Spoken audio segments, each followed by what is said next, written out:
If you try to go before God with your sin, friends, God's going to kill you and cast you in hell. The only thing they can do is walk in their flesh. That's it. Now, here's the second group of people. There are those, and look, here's another group. There's another group called those.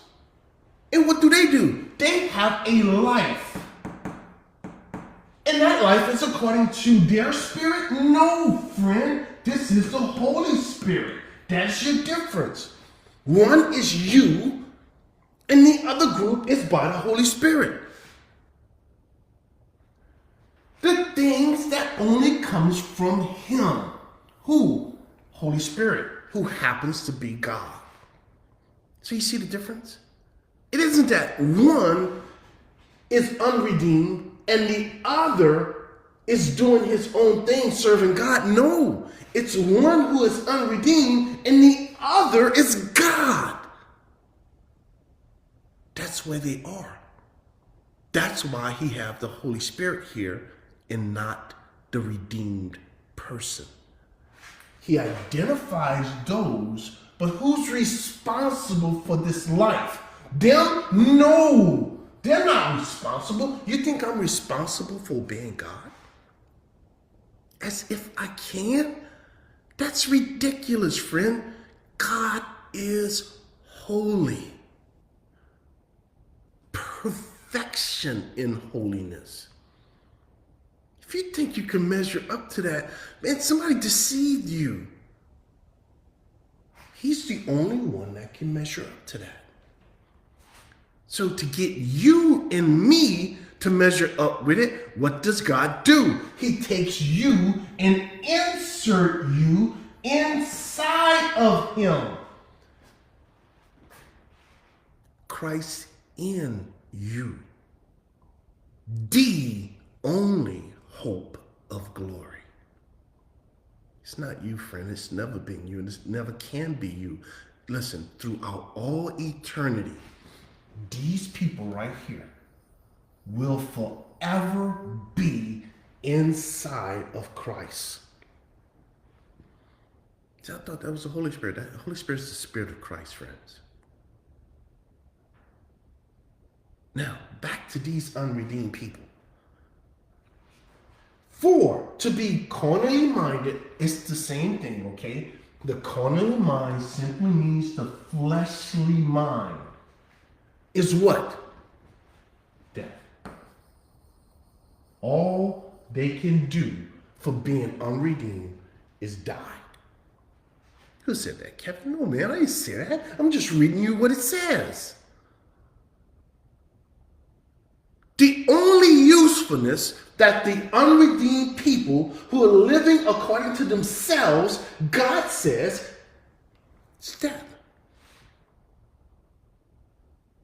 See, I don't like that. So what? What does it have to do with anything? What if you don't like the sun shining? Go out there and tell it stop shining. Will it? No. What if you don't like breathing oxygen? Go try to breathe nitrogen and see what happened to you. You see, so whether you like something or not has nothing to do with reality in what God is doing. He says you can't fly. Go out there and try to fly. But on the contrary, to be spiritually minded, that is controlled by the Holy Spirit, that's all he's saying, is what? You get two things from God. The first thing you get from God is what? According to the book. What do a dead sinner need first? You notice he says nothing about obedience? Do you see? He's talking salvation. God is showing you the difference between somebody who is saved and somebody who is not saved. You know what's missing out of this right here? Behavior. Behavior. Nothing in this thing says that the sinner behaved a certain way. Nothing in here says anything about the believer behaving a certain way. You know what it says? That the unredeemed person is in a certain place. And that the saved person is in a different place. In the one place where the unbeliever is, there's only death. And in the other place where the believer is, there's only life. And the second thing you get out of there is peace with God. See, why in the world do I need peace with God? Because you are at war with God when you're over here in the unredeemed category.